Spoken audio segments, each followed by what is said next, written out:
A'dha'in mahsusatin biniyatin mahsusatin. Wudu adalah ghuslu a'dha'in mahsusah, membasuh anggota tubuh yang ditentukan. Tidak semua anggota tubuh dibasuh, hanya anggota tubuh tertentu yang dibasuh. Tentunya dengan apa, Ustaz? Biniyatin mahsusatin. Biniyatin mahsusatin, dengan niat yang juga dikhususkan. Jadi anggota tubuhnya itu khusus, niatnya juga khusus. Dan anggota tubuh yang wajib itu sedikit, yang banyak adalah sunnahnya. Sunnahnya wudhu itu jumlahnya sampai 70 sunnah wudhu. Pertanyaannya, sudahkah yang 70 itu kita laksanakan semua? Masya Allah. Imam Sahibur Ratib Abdullah bin Alwi al-Haddad itu, beliau kalau wudhu itu dengan air yang diatur, dibatasi, itu wudhu beliau itu sampai 1 jam. Bukan karena was-was, karena menyempurnakan wudhunya dengan 70 sunnahnya. Masya Allah. Jadi sebelum azan berkumandang itu sudah melaksanakan wudhu, dan wudhu 1 jam. Keterangan itu disebut di dalam kitab Faidul Mukhtar Salih Tarikil Akhir. 1 jam sekali lagi bukan was-was, tapi menyempurnakan dengan semua bacaan yang dibaca, dengan semua zikir dan aurat yang dibaca, dengan basuhan yang sempurna dari awal sampai akhir. Pernah kita bahas, untuk telinga saja berapa kali? 9 kali. Telinga itu 9 kali basuhan. Tuh, 2, 3. Berikutnya masukin. Berikutnya, yang semuanya jumlahnya masing-masing 3. Begitulah yang dilakukan oleh para ulama ini yang melakukan. Para ulama itu Masya Allah. Lanjut. Wajibu 'alal muhdisi, wajib bagi mereka yang kondisinya muhdits, kondisinya hadas, idza arada sholatan, jika ingin melaksanakan sholat, au tawafan, jika ingin melaksanakan tawaf, au massal mushafi, jika ingin menyentuh mushaf, au hamlahu, jika ingin membawa mushaf, wajib bagi mereka untuk wudhu. Sholat, tawaf, menyentuh mushaf, dan membawa mushaf.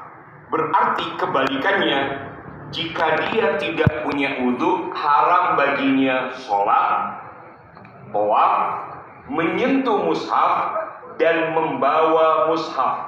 Saya ulangi lagi, berarti maknanya adalah haram hukumnya seseorang yang tidak punya wudhu itu melaksanakan sholat, tawaf, menyentuh mushaf, dan membawa mushaf. Pertanyaannya, terus tadi kondisi gimana? Oh, itu kondisi darurat. Tadi kan nggak wudhu, tidak tayamum, maka kondisinya namanya kondisi darurat. Lihat, disebut dalam kitab At-Taqriyat. Sholat itu as-sholat fardhon wa nafl. Begitu juga yang punya kaitan dengan sholat. Apa yang punya kaitan dengan sholat? Dibaca sampai saya terjemahkan. As-sholat. as-sholatu fardhon wa naflan. Sholat baik sholat sunnah atau sholat wajib. Wa kadzalika nahwu sholati. Begitu juga yang punya kaitan dengan sholat. Artinya syaratnya sama dengan syarat sholat. Terus kemudian perbuatannya perbuatan yang dimaknai sholat. Apa di antaranya saya? wa huwa arba'atun. Ada 4. Yang pertama, Sujudut tilawati. Yang pertama adalah sujud tilawah, itu kasolat, seperti sholat, maka punya keharusan untuk wudu. Yang kedua, Wa sujudu syukri. begitu juga sujud syukur, harus kondisinya wudu, bukan hanya wudu, harus menghadap kiblat. Ini main sujud-sujud aja, beres golin ke gawang gitu ya, nggak bisa. Itu bukan sujud syukur, tidak dimanai sujud syukur.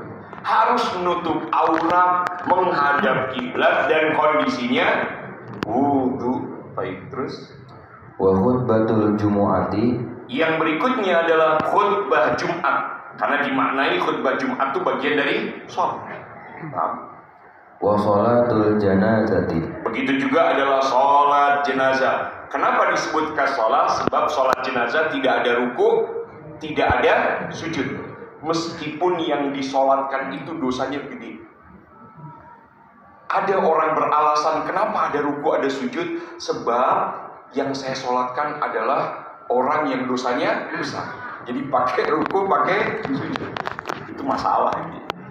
Posisi jenazah juga itu bisa di depan, nggak masalah. Kemudian jenazahnya ada di belakang. Tidak harus jenazahnya ada di depan. Jenazah bisa di belakang. Kita sholat jenazahnya di belakang kita, nggak ada masalah. Sebab jenazah kan bukan imam. Kan jenazah bukan imam, Pak.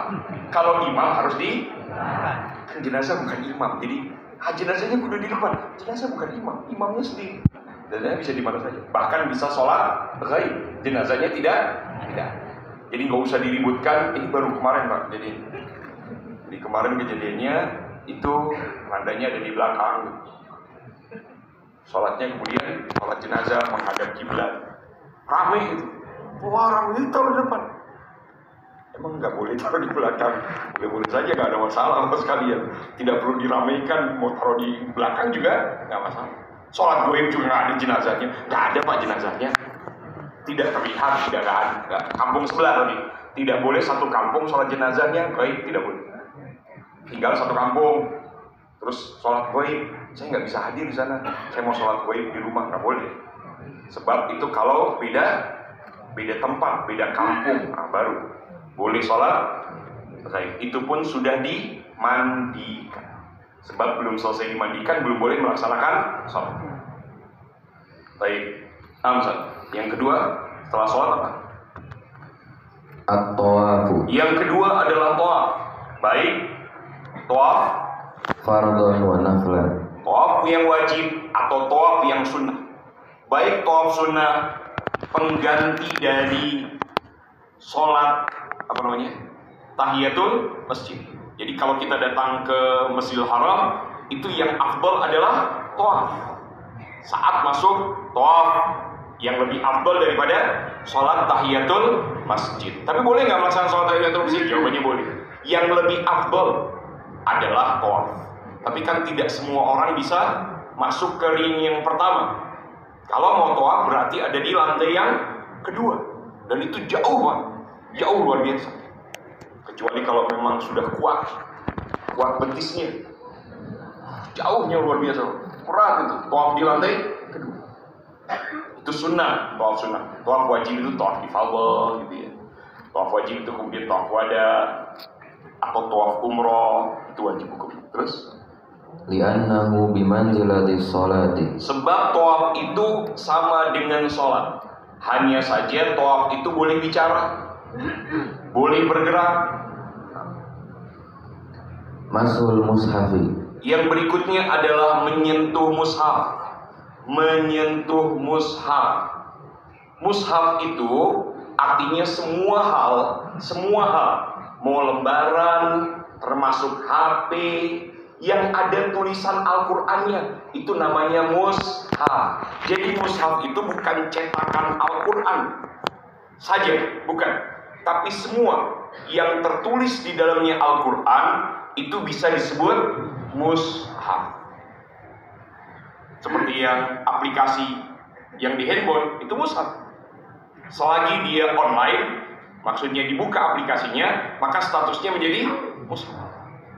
Terus Al-muradu bil mushafi disebut bisa. ma kutiba fihi Qur'anun, Ma kutiba fil Qur'an, yang tertulis di situ Al-Qur'an.